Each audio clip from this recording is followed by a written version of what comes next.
नमस्कार, आप देख रहे हैं ग्लोबल इंडिया टीवी और मैं हूं आपके साथ प्रियांशु शर्मा। ये रुक करते हैं आज की तमाम खबरों पर। बिहार दरभंगा प्रधानमंत्री नरेंद्र मोदी ने दरभंगा के राज मैदान स्थित चुनावी जनसभा में इंडिया गठबंधन पर निशाना साधते हुए कहा कि ये लोग ओबीसी के आरक्षण को काटकर मुसलमान को दे देंगे।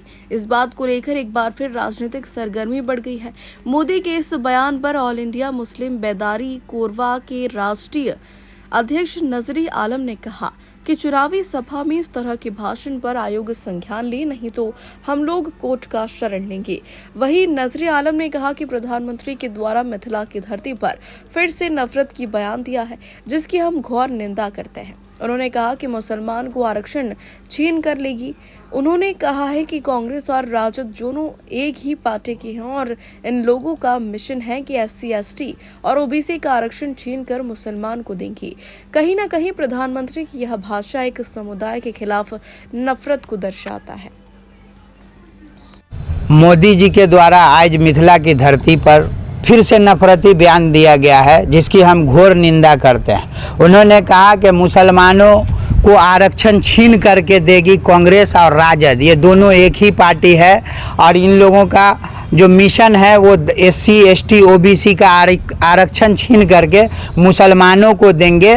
तो ये कहीं ना कहीं देश के प्रधानमंत्री जी की जो भाषा है ये एक समुदाय के खिलाफ है, नफरत दर्शाता है। हम पूछना चाहते हैं मोदी जी से कि आखिर आप जो डंके की चोट पे 140 करोड़ आबादी की बात करते हैं, उसमें ये मुस्लिम समुदाय को कहाँ रखते हैं? इतनी नफरत क्यों है? कैसे देश आगे बढ़ेगा? आपने जो देश को नफरत में बांटा है, आज लोग भुगत रहे हैं, आज लोग रोजगार के लिए भटक रहे हैं। आज आप देखें बड़े पैमाने पे तो लिंचिंग होती है मुसलमानों की, मस्जिदों को तोड़ा जा रहा है, नमाज में मारा जा रहा है। इस तरह की नफरत कहीं ना कहीं देश के लोकतंत्र पे हमला है। आप बाबा साहब के पीठ में बोलते हैं छुरा घोंपने की बात, और फिर आप ही एक समुदाय के पीठ में छुरा घोंप रहे हैं। जिस तरह की भाषा मोदी जी ने आज दरभंगा की धरती पे कहा है, उससे कहीं ना कहीं ये दर्शाता है कि अगर ये पुनः 24 में आते हैं तो मुसलमानों का नरसंहार कराएंगे। चूँकि जो आबादी जिसको उकसाया जा रहा है,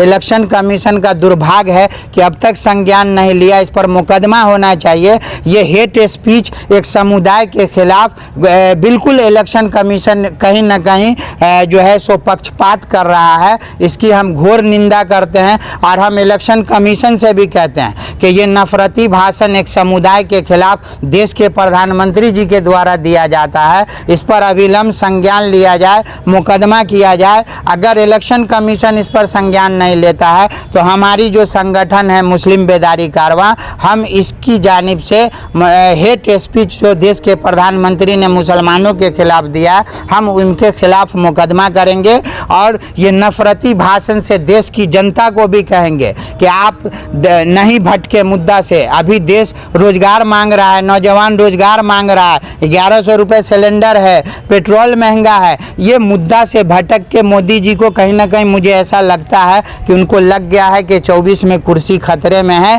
तो हम पाकिस्तान मुसलमान अगर इसका नारा नहीं लगाएंगे तो हम पुनः वापस नहीं आएंगे। मोदी जी, हम आपसे कहना चाहते हैं कि हम भारतीय मुसलमान भी आपको वोट देते हैं और ये इलेक्शन कमीशन की साइट पे मौजूद है कि मुस्लिम समुदाय भी आपको वोट देता है। आप कहते हो कि कांग्रेस देश को बर्बाद कर दिया, आप क्या कर रहे हो? अगर आप चाहते तो मुसलमानों को अपने साथ करते। देश की दूसरी बड़ी आबादी के साथ आप इस तरह का भाषा प्रयोग कर रहे हैं, जिससे कहीं ना कहीं आने वाले दिनों में मुस्लिम समुदाय को नरसंहार का खतरा है। हम चाहेंगे इलेक्शन कमीशन इस पर संज्ञान ले।